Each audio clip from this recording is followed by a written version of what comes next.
آج awareness seminar تھا world population day کے حوالے سے، جس میں ہم نے جائزہ لیا اوور آل جو ہماری ڈیموگرافی ہے اور انکریز ڈکریز کا ہم نے جائزہ لیا۔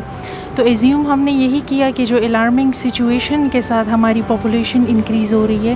تو اس کے بڑے نیگیٹو ایفیکٹس آ رہے ہیں۔ اس کا جو ہے ہماری امپلائمنٹ پر، ہماری جو ایجوکیشن ہے، ہماری جو لینڈ ہے، اور تقریباً ہر ایک جو ہماری فیلڈ ہے، اکانومی ہے، اس پہ نیگیٹو امپیکٹس ہیں۔ تو آج کے دن میں یہ میسیج دوں گی کہ ہم نے اپنا جو انفراسٹرکچر ہے اس کو سیو کرنے کے لیے، اپنی ریسورسز کو سیو کرنے کے لیے اور ایک اچھا ڈیموگرافک سیٹ اپ دینے کے لیے جو ہے اب ہم اپنی پاپولیشن کو کنٹرول کرنا ہوگا، اور جو ہماری آنے والی جنریشن ہے ان کے لیے ہم نے ریسورسز کو سیو کر کے رکھنا ہوگا اور ان کو ایک اچھا فیوچر دینا ہوگا۔ اور دوسری بات یہ کہ اس میں جو تمام لوگوں کی ایفرٹس ہے، یہ کوئی انڈیویجول ورک نہیں ہے، دس از اے ٹیم ورک، اور ٹیم ورک میں ہی ہمارے پاس اچھے ثمرات آتے ہیں، ہمارے پاس اچھا آؤٹ کم آتا ہے، اور پراپر پلاننگ کے ساتھ جو ہے ہم انشاءاللہ آگے موو کریں گے، اور ہم یہ امید رکھتے ہیں کہ جو فیوچر کا ہمارا ڈیموگرافک سیٹ اپ ہوگا، نہ صرف ڈسٹرکٹ ایبٹ آباد کا، پوری KPK کا اور پورے پاکستان کا، وہ انشاءاللہ شاندار ہوگا۔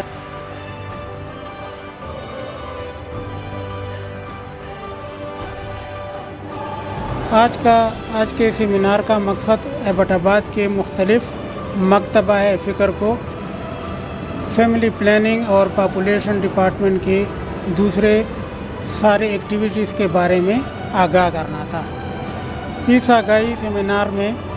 ہم نے پوری کوشش کی کہ ان کو پورے ضلع ایبٹ آباد کے ڈیموگرافی کے بارے میں بتائیں، ان کو ٹیکنیکل جو ہمارے پاس کنسیپٹ ہے اس کے بارے میں بھی ہم نے بتایا، ان کو ہم نے فیملی پلاننگ اور اسلام کے بارے میں بتایا، اور ان کو ہمارے جو بھی ایکٹیویٹیز تھی پورے ضلع میں جتنے بھی ہمارے آؤٹ لیٹس ہیں، جتنے بھی ہم RHSA ہیں، جتنے ہم ایشو ہمارے پاس، ان سب کے بارے میں مکمل آگاہی فراہم کی، اور لوگوں نے اسے پورا اس کو سراہا۔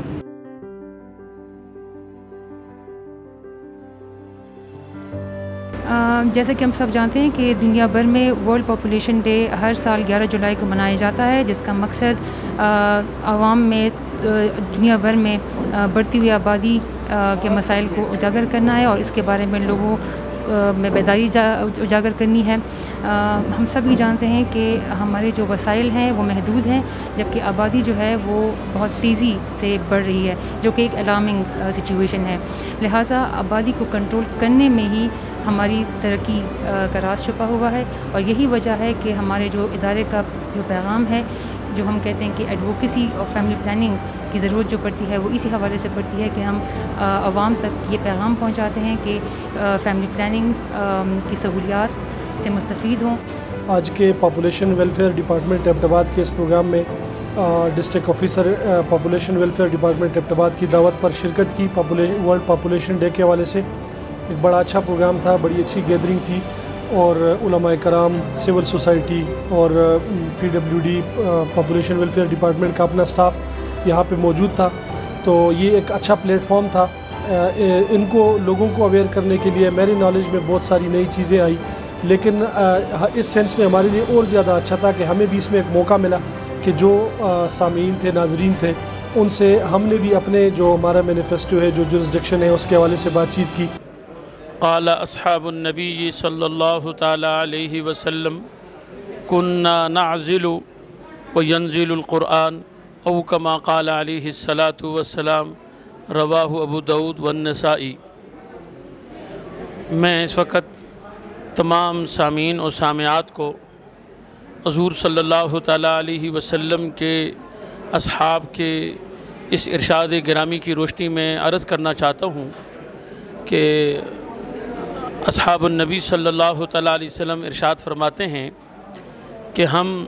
عزل کیا کرتے تھے، اور یہ وہ زمانہ تھا جو جناب رسول اللہ صلی اللہ تعالی علیہ وسلم کا عہد مبارک تھا، اور اس وقت قرآن مجید نازل ہو رہا تھا، اور آپ علیہ الصلاۃ والسلام نے اس سے ہمیں منع نہیں کیا۔ یہ حدیث مبارکہ اور اس کے علاوہ دیگر حدیث مبارکہ سے یہ بات ثابت ہوتی ہے کہ بالخصوص کسی عذر کی بنا پر خاتون بیمار ہو اور بیماری بڑھنے کا خدشہ ہو، ہلاکت کا خدشہ ہو، یا جو مولود و بچہ پیدا ہو رہا ہے اس کی بیماری کا خدشہ ہو، یا اسی طریقے سے اسفار ہوں کہ کہیں سفر کی وجہ سے یا شوہر اور بیوی دونوں کسی بھی سبب سے چاہ رہے ہوں کہ بھی ہماری اولاد نہ ہو، اس کو ہم 4 سال 5 سال کا وقفہ چاہتے ہیں کسی عذر کی بنا پر، تو یہ تمام وہ صورتیں ہیں کہ شریعت اسلامیہ ہماری رہنمائی کرتی ہے کہ ہمیں ایسی ادویہ کا جو مانع حمل ہوں اس کا استعمال جائز ہوا کرتا ہے، استعمال کر سکتے ہیں۔ بالخصوص اگر کوئی مریضہ عورت ہے تو اس دوائی کا استعمال ضرور کرے، ایسا نہ ہو کہ اس وقت مانع حمل ادویہ کا استعمال نہ ہو اور اس کی ہلاکت ہو جائے یا بچے کی بیماری یا اس کی ہلاکت کا سبب بنے، جو درست نہیں ہے۔ شریعت اس باب میں ہماری رہنمائی یہی کرتی ہے کہ ہمیں ایسی تمام صورتوں میں ہمیں مانع حمل ادویہ کا استعمال کرنا چاہیے۔ اللہ جل شانہ ہم سب کو شریعت اسلامیہ کے مطابق زندگی گزارنے کی توفیق نصیب فرمائے۔